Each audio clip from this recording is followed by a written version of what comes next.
आपके सारे दर्शकों राम राम भाई। आप सारे भाइयों ने बार बार इस न्याय की लड़ाई में टाइम निकाला है, अपनी एनर्जी दी है। आप सबका बहुत बहुत साधुवाद, बहुत बहुत धन्यवाद, आभार। तमाम साथियों, आज की जो है प्रेस वार्ता बुलाई गई है, या जो पीड़ित परिवार हैं बुडाना गांव के, दोनों हत्याओं के जो पीड़ित परिवार हैं, और जिस पूरे मामले को आप प्रदर्शी हो पिछले एक हफ्ते के, तो ये दोनों विक्टिम जो परिवार हैं आज अपनी बात आपके सामने कहना चाहते हैं। जो पिछले कुछ दिनों में समाज में चला है, अच्छा और बुरा, उससे इनकी जो भावनाएं हैं वो आहत हुई हैं, और ये समाज के बीच में अपनी बातें खुल के कहना चाहते हैं। ये हमारे भाई प्रदीप हैं, चाची कृष्णा देवी के भतीजे हैं, खुद भी ये टीचर हैं, और शुरू में ये अपनी बात रखेंगे। राम राम जी, सभी को चैनल वालों को और सारे जो आपके समर्थक है जी, सभी को राम राम।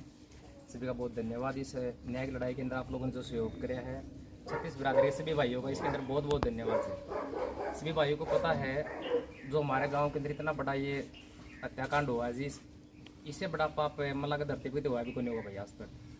सारे सबूत आ लिए, जितनी भी जाँच हुई है जी, जाँच से की हो, हिसार की हो, या फिर स्टेट क्राइम ब्रांच की हो जी, हर जाँच में दोषी पाए गए। उसके बावजूद भी कुछ असामाजिक तत्व जो जाति के नाम पे, धर्म के नाम पे समाज तोड़ने की चीज़ करे जी, तो ये चीज़ बर्दाश्त नहीं करी जाओगी किसी कीमत के ऊपर भी। ये एक चीज़ देखो जी, हमारा डेथ भी होगी, इतना बड़ा यू कांड हो गया जी। 5 ने पहला मर्डर होया था जी, अगला मर्डर होया 16 तारीख ने, यानी 11 दिन बीच में इन पापिया ने खूब षड्यंत्र करे हैं, जितने रस कहिए। तो मेरे हिसाब से तो इसमें कई आदमी पाओगे जी, 120 भी के दोषी। इब कई बात नु कह दे जी, इसके भाई वो थे नगाम, वो गलत काम कर रखा था, उनको अत्याचार होया है। एक चीज़ बताओ जी, हमने कोई भी एफआईआर के अंदर है ना कोई इसके भाई नाम लिखा, तो जांच का विषय था। शुरू में जो पकड़े गए हैं ये अपने तथ्य के आधार पर पकड़े गए हैं जी, क्योंकि उस टाइम पर मौका मैं भी गया था, लेकिन उस टाइम एक चीज़ को देखी थी कि वह किस टाइम पर मोशी उतरी है। बाद में जब हमने दाह संस्कार कराया है तो बाद में पता लगा जी, हमने यार लगभग 3 बजे उतर ली। वो उस टाइम स्टेडियम में दन्नू थे जी, ये जो अनूप है और जो यू है जी अंशु। उसके बाद ये मेरे कई मित्र है जी, बचपन से रविदास समाज है, आज भी है मेरे गले पढ़ावा जी। हमारे पारिवारिक रिश्ते उनके साथ भी, उन भाइयों की भावना बड़ी आहत हो रही है भाई। इतना बड़ा गलत काम जिस परिवार में कोई जाति पाति को सिस्टम में को नहीं, उनका इतना गलत काम होने लग रहा है, तो पूरा समाज ने जी देखना चाहिए चीज़। इस ऊपर क्या होगा बताओ फिर, इस ऊपर कोई चीज़ हो सके है। इसका मतलब तो भाई गाँव में ये जो महिला है सारी काना पारने छोड़ दे, ये काम हो गया। के सुरक्षा करेगी भाई, इसके ऊपर क्या करेंगे वे? इतना ब्रूटली मर्डर, इतना हिंसक मर्डर जो हो जाए नहीं, तो मेरा हिसाब था इसे पापिया का तो दर्शन भी माड़े हुआ है। तो मैं इनका नाम नहीं लेना चाहता जी। कुछ आदमी है जो समाज में मोहम्मद जिन्ना की तरह, जिसने जो भारत के टुकड़े करे थे, पाकिस्तान बना था नहीं, वही काम चल रहे है। तो हमारे जो माननीय सीएम साहब है बहुत गहराई तय चीज़ समझी, जो टीम बनाई गई है जी, उनका बहुत धन्यवाद है। बहुत सच्चाई का पूर्ण काम करे है। उसी प्रकार हमारा जो माननीय बेदी साहब है जी, बहुत अच्छे हमारे मंत्री है जी, वो भी बहुत बारीकी इस चीज़ के ऊपर देख रहे हैं कि जाति पाति के नाम पे कोई दोषी नहीं बचे भाई। तो दोषी उन्हें सज़ा मिलनी चाहिए, और जितने भी समाज के लोग भाई, 36 बिरादरी के सारे भाई दोषिया खिलाफ आना चाहिए भाई। इस हमारी भावना थोड़ी आहत हुआ है। जब आप लोग जाति पाति देखने लग जो नहीं, जो देखने लग जाए भाई किस जाति थे किस बिरादरी थे है, और भावना आहत हो जाए आदमी की, फिर तो दोषी उन्हें गेड़ो भीतर है, उसमें शर्म की चीज़ की है। तो ये समाज आगे बढ़ेगा नहीं भाई। न तो फिर आप बहुत पहले भी गुलाम रह लीजिए, कितने साल गुलाम रह लिया आप? गुलाम क्यों रहे? क्या कारण था उसके पीछे? धर्म थी, जाति थी, इस आधार पर तोड़ दिया दे। तो भाई मिलजुल करो सारे भाई, और 36 बिरादरी के सारे भाई आएगा भाई। आज भी इस आंदोलन के अंदर मेरे बहुत भाई भी राखी तो है, खेड़ी तो है, मेरे निजी गाँव में था, वाल्मीकि समाज के बहुत भाई है जिन्हें मेरा खूब साथ दिया, और रविदास समाज के बहुत भाई है भाई, जो आज भी दिल तक जुड़ रहे हैं। इन सारे भाइयों का भाई धन्यवाद है। और जो दूसरे भाई है भाई जो बहकावा में आज इन चीज़ा गए, उन चीज़ा तो ऊपर बढ़ो भाई, ठीक है? इन चीज़ा तो ऊपर उठ के और दोषिया के खिलाफ है। इब जांच का विषय भाई, इसमें कोई भी फंस सके है, जिसने पाप कर रखा नहीं, मान लो कल और कोई फंस जाए तो जाति के आधार पर बचना नहीं चाहिए भाई। अगर दोषी है तो भीतर जाना चाहिए वो। धन्यवाद सारे भैया का। ये धर्मवीर हैं जी, हमारे जो चाचा जयवीर थे जिनकी पहला हत्या हुई, ये उनके भतीजे हैं जी। धर्मवीर जोर तो बोलिए। राम राम जी सारे, जो आप इतनी दूर तक हमारी खातर इतना लंबा टाइम तक संघर्ष करने लग रहे हो। मेरा चाचा जयवीर का मर्डर 5 तारीख को हुआ है। 5 तारीख को इतने बुरे तरीके से मर्डर कर रखा था, इनकी आम आदमी देख भी नहीं सका था। सर बिल्कुल ख़त्म था, और 80 से ज़्यादा सूए के वार आम आदमी का मान लो सुने नहीं 80 से ज़्यादा सुए शरीर में लगने, तो उसमें वो भी कांप जाए हाथ में। इतना बुरा तरीके से मर्डर कर रखा है। इन दो बच्चे थे ये अनूप और अंशुल, और फिर भी इनती बचाने खातर एक नकली वकील उल्टा मारे पर लाग रहा लगान। हमने तो नो थी न्यायिक व्यवस्था ठीक चल रही है, अब अगर न्याय मिलना स्टार्ट होगा। प्रशासन के ऊपर हमें विश्वास करे बैठे थे इतना लंबा टाइम तक, तो इतनी चीज भी सामने आया पीछे, वो इनती फिर भी बेगुनाह साबित करने पर लग रहा है। हम तो समाज के सारे नुमाइंदे तो अपील करा हाँ, आप एक चीज देख लो, जाति पाति में बैठ के ये फिर भी है नहीं दरिंदे ने बचाने की कोशिश करने लग रहे हैं। सरुदन तो आप हमारा गला लग रहे हो, हम भी इसे उम्मीद में बैठे हैं अगर न्याय मिलेगा। आज नहीं तड़के नहीं, परसों इतना लंबा टाइम हो गया। न्याय की बाट में अरिशे दरिंदे हैं समाज में, जो ये उनती दोषियों ने भी बचाने की कोशिश में लग रहे हैं। ये उन्हें तो सर्टिफिकेट बांटा है, ये तो दोषियों को नहीं। ये कानून व्यवस्था की बिल्कुल धज्जियां उड़ा रहे हैं। हम तो सारा समाज तो यही अपील करा हाँ, जो हमारा गला बीती है इसमें आपने हमारा साथ दिया, आगे भी साथ दो। और इसी से जो दोषी हैं, जैसे इसी हत्याकांड में भी उनको लाग रहे हैं दोषियों गले, इनका भी आप न खुल का विरोध करना चाहिए, इनका भी आपने इलाज करना चाहिए। धन्यवाद जी। इस साइड आ जाओ, बीच में आ जाओ। राम राम सारे भैया ने। सबसे पहले तो मैं सारे भैया तो ये बताना चाहूँ हूँ, पूरा जाति पाति का कोई मैटर को नहीं था। जाति पाति का मैटर ना पूरा कि में आरक्षण की बात हो कि में और बात हो तो मैटर होया करे। और तो सीधी सीधी हत्याएं हो रही थी, और हत्याएं भी के बहुत भयानक तरीका है, जो कदे भी इस एरिया का समाज ने आज तक देखी नहीं थी।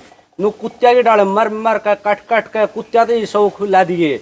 इस डाल की जघन्य अपराध हो रहा था, उसमें जाति क्या तो लाई गई बीच में, जाति मुद्दा तो गुमराह करने खातर लाई गई, ताकि लोग नू नहीं देख सके भाई ओ के रहा है। जाति का जहर है इस लेवल तक बैठ दिया लोगों के दिमाग में कि वह सच्चाई ने भी देखना भूल गए, नू देखना भूल गए क्या हो रहा है। हत्या हो रही है, दो हत्या हो रही है, रेप तक के काम हो रहे है, उरा मर मर के कट के कुत्तिया दे सौ खिला रखा है। उसके बाद भी जब जाति के मुद्दा होगा नहीं हत्याओं की बजाय, तो भाई अपना समाज आगे नहीं बढ़ सकता। फिर तो समाज बिल्कुल एक गलत दिशा में चल दिया। तो उरा में तो सारे जितने भी जो भी जिस भी जाति का भाई है, सारे तो एक अपील करना चाहूँ, भद्रा तल पाए का मुद्दा देख ले तू के है, पूरा ना को जाति का मुद्दा ना कि मैं और मुद्दा। फिर भी जाता मेरे को बुकाइया में आकर समाज में तोड़ने का काम करो हो, तो धरता बड़ा पापी कोई नहीं इस धरती पे। यह तो सीधी सीधी न्याय की लड़ाई है, इसमें के जाति का रोड़ा है, किसी भी जाति का रोड़ा को नहीं। हमारा काम बुढ़ाना की 36 बिरादरी का भाईचारा धरना पर रहा है, सारे ने मिलजुल का काम कराया, सारे ने न्याय की लड़ाई लड़ी है, तभी तो हमें मजबूत हो पाए। हाँ, ये भी इस लड़ाई में जांच में जड़ा कंसल तक के आन के खुद के सबूत मिलने लगे, तो इसने जो पाखंड बना दिया भाई, इसने जातीय रंग दे के मुद्दा तक भटकाए दूँ, लोगों में जहर करके न्याय प्रक्रिया पर प्रशासन पर अपना दबाव बनाए दूँ, ताकि यह गुमराह हो जाए जहाँ से। तो भाई ऐसा बिल्कुल भी नहीं होगा। जो हत्या तक के मामला में इस ढाल की षड्यंत्र रचे जाओगे तो वे बख्शे नहीं जाओगे भाई। समाज फिर आगे जान समाज न कड़े सुचारू रूपता चलन में जगह रहेगी। जो इस ढाल के पाखंड होते रहे, नू देख ले मुद्दा के है के नहीं। मैं फिर भी सारे भाइया तो यह अपील कर रहा हूँ, जिस भी भाई का कि मेरे दिमाग में डाउट रह रहा है, पूरा हमारा गाँव में 36 बिरादरी का भाईचारा है, पूरा आगे पूछ ले भाई के सही है और यार के गलत है। पूरा गाँव राम इस बात का गवाह है। और फिर आपने सही का साथ दो, अन्याय की लड़ाई में मामला मजबूती के साथ खड़ा हो। और इन जो से ये जाति का नाम पर समाज न तोड़ने का काम कर रहे हैं, इनकी खुलकर खिलाफत करो भाई। जो है अपना समाज एक सुचारू रूप तक चल सका है, अपना भाईचारा आपस में नुए तालमेल बनाए रह सका है, और कोई भी इंसान बिना बेधड़क तक कितने भी घूम फिर सका है। यह अपील है भाई मेरी तो सारे भाई है। जैसे अभी आप बता रहे थे, भी रजत कंसल इस मामले को पूरे को भटका रहा है, लेकिन रजत कंसल का कहना है कि इस पूरे जो बुडाना मामला है इसकी सीबीआई जांच होनी चाहिए। आप बोल रहे कि मामला भटका रहे हैं। भाई साहब क्राइम ब्रांच की तो जांच है इसकी, और जारी हुआ जांच चल रही है। वो अभी भी बेल से आया है नहीं, आने के बाद भी उसका बयान आपने सुना होगा, तो उसका ध्यान से सुनिए। उसने सीधा आने के बाद कहा मैं हमने कानून को झुका दिया। जो न्याय की लड़ाई जो कोर्ट में वकालत का काम करता है, वो खुद कह रहा है कानून को झुका दिया। कानून की तो धज्जियां उड़ रही है, खुद जो है वकील बाहर आने के बाद ये डाल के बयान दे रहे हैं भाई हमने कानून झुका दिया। किस तरह की मानसिकता हो रही है? आप जो बात कह रहे हो ना भाई, या क्राइम ब्रांच की जांच, SIT की जांच भी बुडाना गांव ने 36 बिरादरी ने अपना 4 महीने सड़क पे बैठ के हासिल करी है। हमने को न्यू को नहीं अपना आप पे मिल गई। और ये CBI की जांच करानी था तो करा लेंदा भाई। और आज भी कहूँ आपके माध्यम से, अगर वो CBI की जांच करानिया बने है तो करा लो भाई, हमने और ज़्यादा अच्छा लगेगा। लेकिन 8 महीने बाद ये बात कहना, जब खुद का नाम आने लग गया ना, जब इसने CBI दिखने लगी, जब खुद का नाम आने लग गया ना, ये सारा हंगामा किस लिए हो रहा है आपको बताना चाहते हैं। ये सारा हंगामा इसलिए हो रहा है कि 6 महीने पहले जब क्राइम ब्रांच ने जांच शुरू करी, हमने बाकायदा लिख के दिया था कि इस इलाके में लंबे टाइम तक कुछ लोग सक्रिय हैं और हमने अंदेशा है कि इन लोगों का भी डायरेक्ट नहीं तो अनडायरेक्ट इन्वॉल्वमेंट जरूर मिल सके है। तो क्राइम ब्रांच की जांच आती आती इस तथाकथित नकली वकील का दरवाजे तक पहुंच गई थी। ये जो 14 तारीख ने ड्रामा कराया है, 14 जुलाई को, हमारे को ये समझ में आ गया इसका सबसे बड़ा कारण यही है। इसको ये डर लगा अगर 302 में पकड़ा जाओगा, 376 जैसे गंभीर रेप के आरोप में पकड़ा जाओगा, उससे पहले ही कि मैं ड्रामा सा करके दबाव बना ले पुलिस प्रशासन पे, इसलिए वो सारा ड्रामा कराया गया था। लेकिन या प्रदेश जो है कानून व्यवस्था इसकी सशक्त है और हमने हमारे ये जो पीड़ित परिवार हैं इनने जो दर्द महसूस कराया उसकी सुनवाई करी। ये मेरी बात कहने से पहले मैं जो, क्योंकि बार बार जिक्र हुआ है एक पुराने केस का, घुमा फिरा के लादे हैं वो मुर्गी फार्म पे झूठा आरोप लगा के, ये गंदा काम वो गंदा काम। वो दोनों पीड़ित भाई हैं, 4-5 भाइयों पे मुकदमे थे। ये अजीत है भाई, इधर आ जाओ अजीत। बाकी तो गांव गवाह है भाई। इन भाइयों पे जब वह गलती हुई, जिसी भी हुई, जो भी हुई, जांच का विषय है। लेकिन पहली बात तो ये बता दूं भाई, गांव इनका पक्ष में नहीं खड़ा था, इनके खिलाफ में खड़ा था। ये वो नकली वकील और घने सारे कमेंट हम पढ़ा। हाँ अक भाई ये तो है ना, जाट अपना तो किमें हो जा छोटा मोटा तो ये सारे इकट्ठे हो लें, किसी गरीब गला दलित गला हो ले तो ये बिला उसका विरोध करें, उसका साथ नहीं खड़े होते।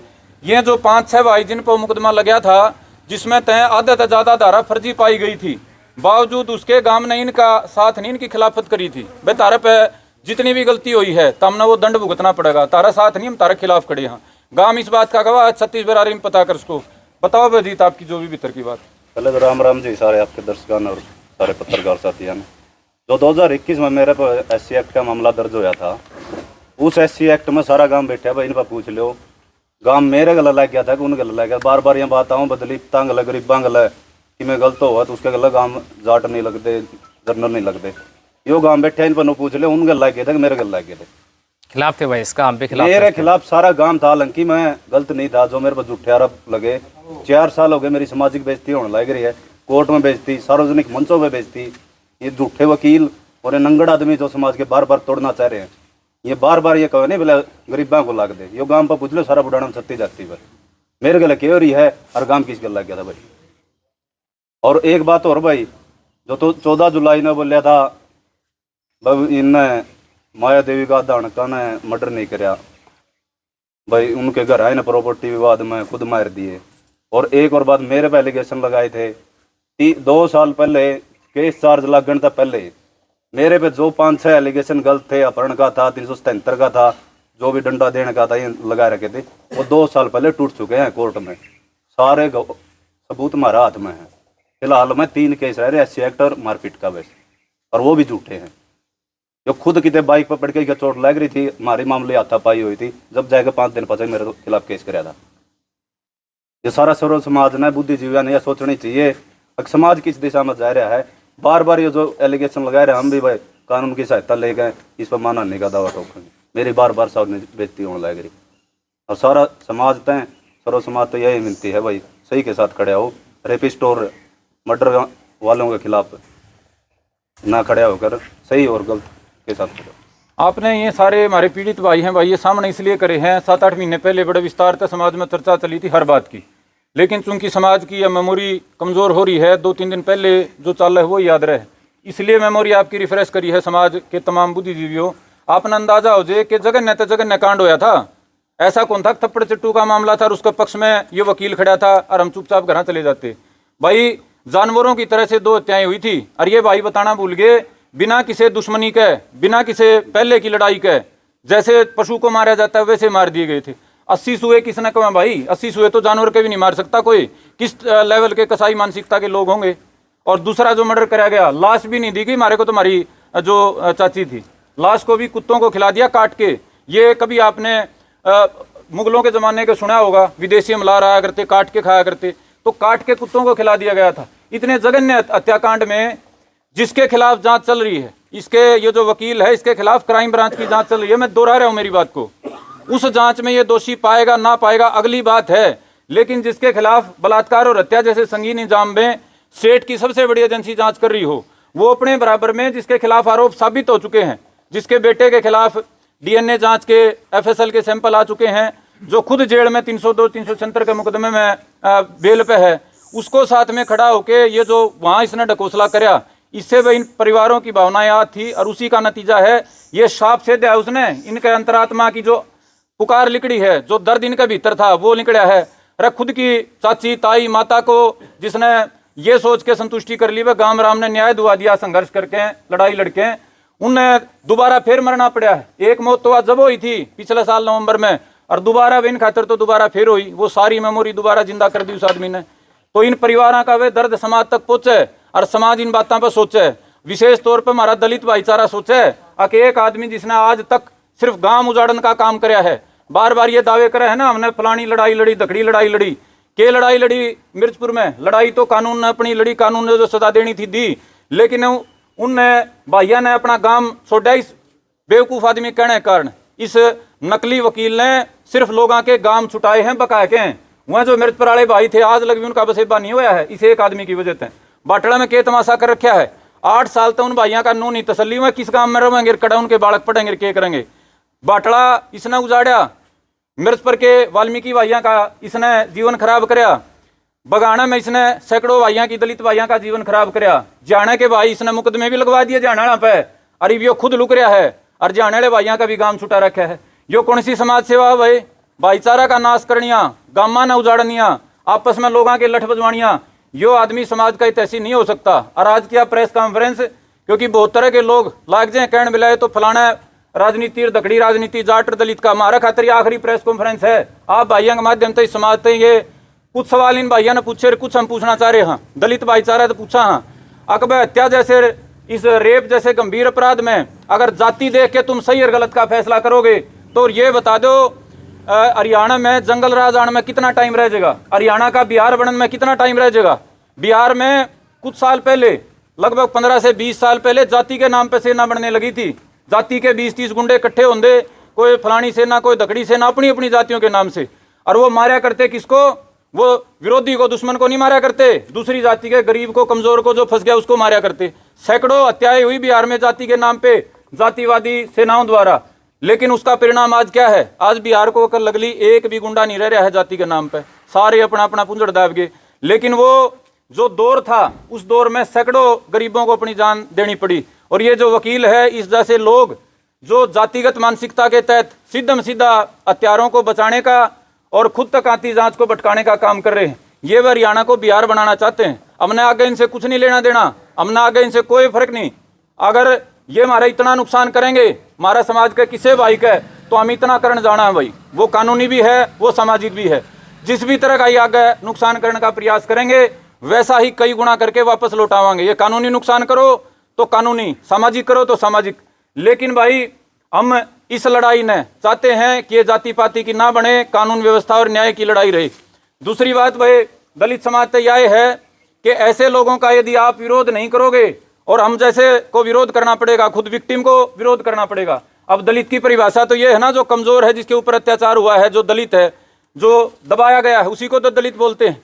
अब आज के दिन ये बता दो, अगर ये भाई दलित नहीं है, ये भाई दलित नहीं है और ये भाई दलित नहीं है, जिनके काके ताऊ चाची ताई मार दिए गए, वो ये दलित नहीं है, तो क्या वो तारे दलित हैं? वो दलित कैसे हो सकते हैं जो चाकू उठाएगा जिसको चाहे उसको मार देते हैं? वो त्यारे हैं, ये दलित हैं। तो जो दलित अपने आप को आज समझते हैं जाति के नाम पे, उनको इन भाइयों की ओर, इनके परिवारों की ओर देखना चाहिए कि कितने तकलीफ में ये लोग जी रहे हैं, और उसके बाद भी उसको मान सम्मान देने का, उसके जयकारे लगाने का जो लोग काम कर रहे हैं, वो हरियाणा को बसा हुआ नहीं देखना चाहते, वो हरियाणा का बिहार बनते देखना चाहते हैं। आज तो वो हत्यारों के लिए तालियां बजा रहे हैं, कल तो वो जैसे बिहार में हुआ उनके लिए चंदा इकट्ठा करके पिस्तौल भी खरीदेंगे। और चंदा छोड़ो, हत्यारों के लिए SC/ST कमीशन से मुआवजे की मांग करी गई है। ये कौन सा न्याय है और कौन सा कानून है भाई? जिसने हत्या कर रखी, बलात्कार कर रखा, उसके लिए एप्लीकेशन लगाई SC/ST कमीशन में भी इनको मुआवजा दिया जाए। 5-7 लाख रुपए हथियारों को दिला के उनको हथियारों का उनका प्रबंध करके आगे के गुंडा बनाने वाले ये लोग ये समाज के कैसे हितैषी हो सकते हैं, ये हम अपने दलित भाईचारे से जानना चाहते हैं। और बड़े तकलीफ के साथ कहना पड़ रहा है, 7-8 दिन ये मामला चला, एक भी गांव में, बुडाना गांव को छोड़ के एक भी सभ्य जो दलित भाई है उसने अपनी ढंग से आवाज नहीं उठाई। हमारे भाई माजरा से सुनील ने और एक भाई शक्ति राणा ने उठाई, लेकिन एक सार्वजनिक मंच पे 20-30 भाई एक जगह इकट्ठा करके ये कह देते ना ये हत्यारा का साथी है, इसके खिलाफ जांच चल रही है और हमारा दलित समाज इसके साथ नहीं है, वह कानून व्यवस्था के साथ है, तो वह इन परिवारों पे भी मरहम लगता।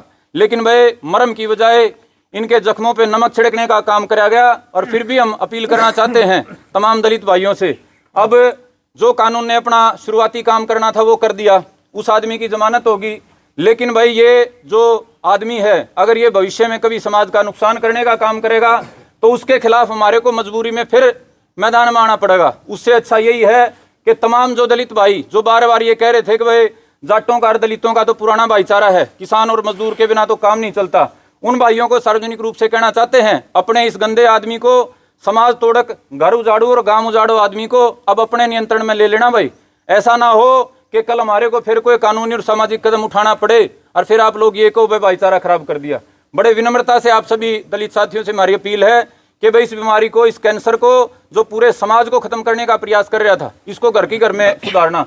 दूसरा वह सभ्य समाज से हमारी अपील है कि ये जो मामले हैं, इस एक व्यक्ति को तो हमने आज ही बुला देंगे, आज ये प्रेस कॉन्फ्रेंस है, उसके बाद इसका हमारे पास इतनी ऊर्जा नहीं है कि एक आदमी के ऊपर हम समाज की और आप सबकी ऊर्जा खराब कराएं। जितनी बातें कहनी थी पहले कह ली, आज कह ली, बात खत्म हो जाएगी। लेकिन ये जो जात पात की बीमारी है और SC/ST एक्ट का दुरुपयोग करके जो तमाम भारत में कभी किसी पुलिस कर्मचारी पे दबाव, कभी किसी सामान्य आदमी पे दबाव, कोई ऐसा नहीं छोड़ रखा है जिसको इस तरह की मानसिकता से पीड़ित लोगों ने जिनका नुकसान ना कराया हो। और साथ ही साथ बड़ा नुकसान दलित समाज का कराया इस एक्ट के दुरुपयोग से। जो आपस में भाईचारा था, हर टाइम का आना जाना था, संबंध थे, वो सारे कमजोर हो गए। आज डर लगता है किसी स्वर्ण समाज के आदमी को कि इस दलित भाई को अगर रख लिया कहीं नौकरी पे तो कल कहीं झूठा SC/ST का मुकदमा दर्ज करवा के और लेने के देने ना पड़ जाएं। आपस का जो संबंध था वो भाईचारा इस एक्ट के दुरुपयोग से बहुत खराब हो गया। तो ये वह सभ्य समाज की जिम्मेदारी बनती है आगे इस एक्ट का दुरुपयोग होके जो वास्तव में दलित भाई हैं, जिनके साथ वास्तव में अत्याचार होता है, उन भाइयों की आवाज कमजोर न पड़ पाए। ये 1989 में जो एक्ट बनाया गया था, इसका उद्देश्य था कि दलित समाज के साथियों के साथ अगर कोई जघन्य अपराध दलित होने के कारण होता है तो उसकी सुरक्षा करी जाए और उसके दोषियों को कठोर दंड दिया जाए। लेकिन 2014 की सरकार ने जाते जाते ऑर्डिनेंस के माध्यम से जो ये कर दिया, छोटी मोटी बातों पे दलित एक्ट लगाने वाला मामला, चलती बातों पे, रास्ते चलते कहा सुनी पे, इसके कारण भी इस एक्ट का दुरुपयोग होने लग रहा है और सभ्य समाज को इन चीज़ों पे सोचना पड़ेगा। हमने काफ़ी पहले निश्चय कराया था कि इस विषय पे, और जो इसकी वजह से समाज में जहर व्याप्त होगा इस एक्ट के दुरुपयोग से, उसको लेके हम बहुत बड़ी महापंचायत कॉल करेंगे। और इन परिवारों का भी यही वो था कि भाई हम तो भुगत चुके, हमने तो पीड़ा झेल ली, लेकिन ये पीड़ा बार बार समाज को ना झेलनी पड़े, असली जो पीड़ित है, दलित है, उसकी आवाज़ दबाई ना जा सके। तो तमाम बातों को ध्यान में करते हुए भाई 13 सितंबर को एक बड़ी महापंचायत करेंगे यहीं गांव में, और उस महापंचायत में जो जातीय जहर पैदा हुआ है पिछले कुछ सालों में और जो सैकड़ों बच्चों की ज़िंदगी खराब हुई है पिछले कुछ सालों में इस एक्ट के दुरुपयोग के कारण, और जो आपस का भाईचारा खराब हुआ है, उसको हम कहीं ना कहीं फुल स्टॉप लगाने का, उसके समाधान का प्रयास करेंगे। तो ये 36 बिरादरी की एकता महापंचायत जाट समाज की पहल पे, क्योंकि बार बार यही कहा जाता है ना, बेला जाट अगवानी नहीं करते, जाट तो बेला खुद के लिए मांगते हैं। तो इस 36 बिरादरी के भाईचारे को बचाने के लिए और जो टॉर्चर लोग फेस कर रहे हैं इस एक्ट के दुरुपयोग से, उनको कहीं ना कहीं एक संबल देने के लिए 13 सितंबर शनिवार का दिन है, उस दिन वे बुडाना में तमाम भाईचारे का हम आह्वान करेंगे और जाट समाज की तरफ से करेंगे। इस मामले की समाज को बार बार यही आरोप लगता है ना, बस जाटों ने आंदोलन कर दिया, जाटों ने भाईचारा खराब कर दिया, जाटों ने अत्याचार कर दिया। तो समाज को दोबारा से बसाने की, दोबारा से इस 36 बिरादरी के एक सिस्टम को मजबूत करने की, दोबारा से कमज़ोर दलित भाई को एक सहारा देने की शुरुआत जाट समाज की पहल पर करी जाएगी और उसमें 36 बिरादरी को साथ लेके सभी का आमंत्रण देके एक मजबूत बुनियाद डाली जाएगी, ताकि जो भाईचारा पिछले 15 साल में इस इलाके का खराब कराया गया है कुछ नकारात्मक आदमियों द्वारा, उसके खिलाफ एक अमृत की शुरुआत हो पाए। बहुत भारी मानसिक परेशानी लोगों ने उठानी पड़ी, आप तमाम उस चीज़ के गवाह हो। किसी सरकारी कर्मचारी से पूछना, इस नकारात्मक आदमी के पकड़े जाने के बाद किस लेवल पे पुलिस कर्मचारियों ने खुशी मनाई, किस लेवल पे इवन जो कहता है ना मैं वकील था, वकीलों में भी ये था कि भाई इस आदमी से पीछा छूटा, इसको अकल लगी तो जैसे गंगा नहाए। हर वर्ग को जो परेशानी उठानी पड़ी, हम चाहते हैं उसके खिलाफ एक मजबूत शुरुआत हो, भाईचारा बचाने की, भाईचारा बसाने की। और इस भाई ने, अजीत ने आपको बताया, हम उसको फिर दोहराते हैं, चाहे जाट समाज हो, चाहे ग्रामीण समाज हो, चाहे किसान जमींदारा हो, ये कभी भी किसी गरीब कमजोर भाई पे अत्याचार होता नहीं देख सकता। एक आदमी दो आदमी गलती कर सकते हैं, वो किसी भी समाज से हो सकते हैं, लेकिन वह उनके खिलाफ गरीब के कमजोर के पक्ष में हमेशा समाज खड़ा हुआ है।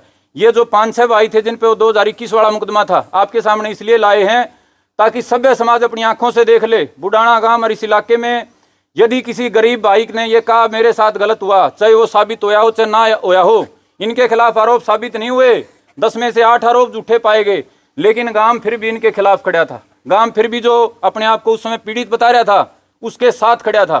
तो भाई गांव राम में ये जो भाईचारा है, ये इसकी हरियाणा की संस्कृति की बुनियाद है और यह अच्छाई है भाई। और इस ग्रामीण संस्कृति का जो भाईचारा है, इसी की वजह से आड़ा जीण का रहने का मजा है।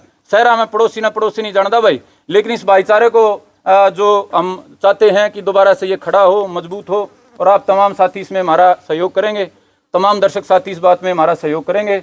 आप सबका बहुत धन्यवाद। आपका कोई सवाल हो तो स्वागत है जी। दिलीप जी, हिसार का वो मामला था गणेश को लेके, लेकिन वहाँ पे बुडाना मामले को लेके जाने के पीछे का क्या उद्देश्य है? मैंने आपको बताया ना, जो क्राइम ब्रांच की जांच है भाई, वो 6 महीने में होती, क्योंकि सबूत जुटते रहते हैं। वो सबूत घूमते घूमते इस नकली वकील के दरवाजे तक आ रहे हैं। हमारे को ऐसा लगता है ना, तो मामला तो गणेश का था, गणेश के मामले में बुडाना वाले मामले का क्या रोल था? आप सारे सभ्य साथी हैं, समझदार साथी हैं भाई। हत्याकांड तो जो था, जो भी मामला था, वो तो हिसार का था, उसमें कहाँ बुडाना और कहाँ ये मामला। बात सिर्फ इतनी थी भाई, ये जो क्राइम ब्रांच की जांच चल रही है, इसमें इस नकली वकील के जो राइट लेफ्ट हैंड हैं, वो तो सीधे तौर पे लगभग हमारे को अंदेशा है कि शामिल हैं। दूसरा, खुद इसके दरवाजे तक जांच आने का खतरा था। इस वजह से ये शोरगुल इसने मचाया कि उस बहाने से लोग इकट्ठे हो जाएंगे गणेश वाले मामले से और उनका यहाँ डाइवर्ट कर ले अपने फायदे के लिए। तो अपने निजी स्वार्थ के लिए इसने उन लोगों की भावनाओं का इस्तेमाल करा जो गणेश वाले मामले कारण आज थे। तो भाई साहब, जैसे बार बार आप कह रहे हो कि नकली वकील, किस आधार पर आप नकली बता? भाई वकील का काम नहीं होता, वकील का काम होता है, मैंने भी वकालत कर रखी है, लेकिन मैं अपने आप को ये नहीं कहता कि मैं वकील हूँ और मैं 100 बार उसका वो नहीं करता। वकील जो है वो एक तय दायरे में काम कर सकता है, वो कोर्ट के भीतर अपने जो क्लाइंट है उसकी पैरवी कर सकता है, कितना बड़ा झूठ बोल सकता है, कैसे भी तथ्य रख सकता है, लेकिन कोई वकील सार्वजनिक मंच पे किसी अपराधी की, किसी क्लाइंट की पैरवी नहीं कर सकता। वो एडवोकेट एक्ट के खिलाफ है, वो वकील की अवधारणा के खिलाफ है। तो ये वकील तो तब होता ना जब कोर्ट के भीतर उसकी पैरवी करता, समाज के बीच में खड़ा होकर हत्या बलात्कार जैसे अपराधी के पक्ष में आंदोलन का आह्वान करना, ये तो सीधा सीधा न्यायपालिका पे एक दबाव बनाने का, जांच एजेंसियों पे दबाव बनाने का प्रयास था। संदीप जी, अभी आप ये बोल रहे थे मैं भी वकील हूँ और एक वकील का इस तरह काम नहीं होता। क्या जिस तरह पत्रकार की गरिमाओं को लांघकर वहाँ पे पत्रकारिता की गई और उसके बारे में आपने लाइव आके सपोर्ट किया, क्या एक वकील को शोभा देता है?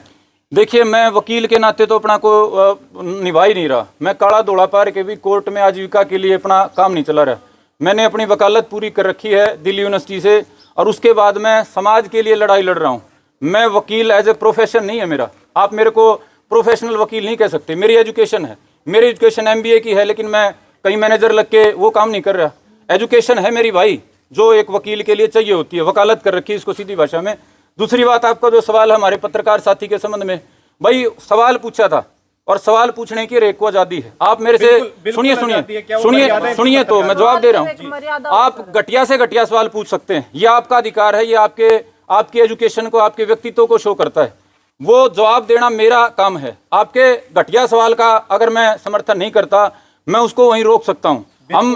हम आपको बिल्कुल स्पष्ट कहना चाहते हैं कि पत्रकार के दर्जे की अपनी मर्यादाएं होनी चाहिए, बिल्कुल मर्यादाएं होनी चाहिए। लेकिन ये जो हुआ है ना, सारा पत्रकार वाला जो भी मामला हुआ है, जो उस भाई ने पूछा है, वो परिणाम है चारों ओर घट रही घटनाओं का। आपको एक पक्ष तो दिखाई देगा कि उसने बड़ा कड़वे लहजे में, अपमानजनक लहजे में सवाल पूछा, लेकिन आप ये भी तो देखिए सोशल मीडिया पे किस तरीके से जिनकी माता चली गई, जिनके चाचा चले गए, उनको जलील करने का काम कराया गया। जिनकी मतलब घर में मैं आपको ऐसे ऐसे टीका टिप्पणियां और शाणे जो लोग हैं उनकी दिखाऊंगा। बहुत गंदे से गंदी सभ्य समाज में कह दें तो स्वीकार नहीं कर सकते कि बाहर आके तो वो पता नहीं क्या कर देगा, महिलाओं औरतों के बारे में टिप्पणियां करेगी। भाई आप पत्रकार साथी हो, आपको अपने एथिक्स का पालन करना चाहिए, लेकिन चूंकि माहौल ऐसा बना दिया गया पिछले कुछ दिनों में कि उस भाई ने भी एक्साइटमेंट में, जोश में, और पत्रकार होने के साथ साथ उसके भीतर भी एक नौजवानी का खून और समाज के प्रति अपनी जिम्मेदारी है, उसने अपने तरीके से उसको करने का प्रयास करा। और फिर भी मैं आपके माध्यम से कहना चाहता हूं तमाम पत्रकार साथियों से, आप लोग अगर ये जो पत्रकार के जो भी एक इन्फ्लुएंसर के एथिक्स हैं, मोरल्स हैं, इनका पालन अगर सारे मिलके करोगे, इकट्ठा बैठ के अपनी संस्था बना के, अपना को ऑर्गेनाइजेशन बना के अगर करोगे, तो फिर आप गलत और सही कह सकते हो। लेकिन जिस तरह से वहाँ 20 प्योर जातिगत पत्रकार हैं जिन्होंने यूट्यूबर ने अपने चैनल पे पता नहीं क्या क्या लिखा मेरे बारे में, हमने उसके लेके ऐसा तो नहीं कराया कि भाई उसको लेके हमने कोई वो कर दिया। तो मेरे भाई ये चीज़ें समाज में होंगी जब तक कि एक मैकेनिज्म तैयार नहीं कर दिया जाता। ये हम 13 सितंबर को जो करेंगे, प्रयास करेंगे एक छत्तीस बिरादरी का सामूहिक सा मामला हो जो गलत और सही का फैसला कर पाए। आज के दिन गलत और सही की भाई असली बात यह पहचान नहीं बची, जो जिसका सूत बैठ जाए वह सही और वह गलत। संदीप जी, अभी आप बोल रहे थे कि मतलब कुछ पत्रकार थे वहाँ जातिगत रूप से उन्होंने वो किया, जातिगत जो उझाड़ा मामला वहाँ पे भी किया गया, क्योंकि एक पक्ष तो दिखा दे लेकिन जो दूसरा पक्ष है वो उन लोगों ने कहीं ना कहीं मिस कर दिया। क्या ये जातीय रंग दिया गया उस मामले में? भाई बड़ा दुर्भाग्यपूर्ण है। एक समाज को बचने के लिए, बसने के लिए, आगे बढ़ने के लिए खास तौर पे कुछ चीज़ें ऐसी हैं जिनको जातिगत चीज़ों से ऊपर उठना चाहिए, जैसे जुडिशरी है, जैसे हमारा कानून व्यवस्था है, और जैसे पत्रकारिता जो चौथा स्तंभ कहा जाता है।